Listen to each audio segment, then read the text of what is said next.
தாய் தமிழ் உறவுகளுக்கு வணக்கம். கண் சிமிட்டிய மாதா சிலை அலைகடலென கூட்டம் என்ற தலைப்பில் இந்த காணொளியை காண்கிறோம்.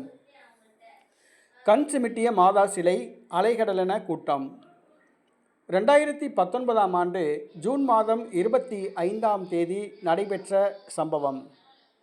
திண்டுக்கல் மாவட்டம் திண்டுக்கல் மாநகராட்சிக்கு உட்பட்ட மேட்டுப்பட்டி பகுதியில் புனித வியாகுல மாதா ஆலயம் 300 ஆண்டு காலமான ஒரு பழமையான ஒரு ஆலயம். அந்த ஆலயத்தில் திருப்பலி முடிந்த பின்பு குருவானவர் வெளியே வந்தார், பொதுமக்களும் வெளியே வந்தனர்.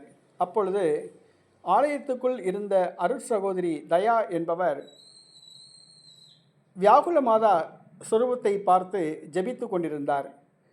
அப்பொழுது வியாகுல மாதா சொரூபம் கண் சிமிட்டியது. இவரால் நம்ப முடியவில்லை. மீண்டும் மீண்டும் பார்த்தார். வியாகுல மாதா சொரூபம் கண் சிமிட்டு கொண்டே இருந்தது. உடனடியாக பரவசப்பட்டு வியாகுல மாதா சொரூபத்தை வணங்கினார். தன்னை மறந்து நின்றார். பின்பு உடனடியாக ஆலயத்தை விட்டு வெளியே வந்து பங்கு தந்தை அவர்களிடம் தெரிவித்தார். பங்கு தந்தை உள்ளிட்ட அனைவரும் அந்த வியாகுல மாதா ஆலயத்துக்குள் சென்று கண் சிமிட்டிய மாதா சொரூபத்தை பார்த்தனர். அந்த அருட்சகோதரி தயா பரவசப்பட்டு பக்தி மயத்தில் இருந்தார். அவரால் என்ன சொல்வதென்றே தெரியவில்லை. உடனடியாக அங்கே கூட்டம் கூடியது. இந்த தகவல் திண்டுக்கல் முழுவதும் பரவியது. திண்டுக்கல் மாவட்டத்திலிருந்து ஆயிரக்கணக்கான பக்தர்கள் மேரி மாதா கண் சிமிட்டிய அந்த வியாகுல மாதா ஆலயத்துக்கு வந்தார்கள். இந்த செய்தி பரவியது, காட்டுத்தீ போல் பரவியது. அநேக பக்தர்கள் இந்த ஆலயத்துக்கு வந்து செல்கிறார்கள்.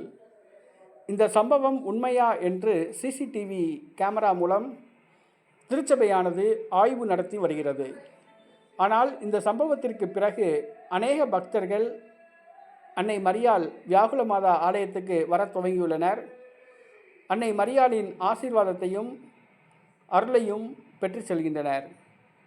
திண்டுக்கல் செல்வதற்கு வாய்ப்பு இருப்பவர்கள் மேட்டுப்பட்டியில் உள்ள புனித வியாகுல மாதா ஆலயத்துக்கு செல்லவும், அன்னை மரியாளின் ஆசீர்வாதத்தை பெற்று செல்லவும்.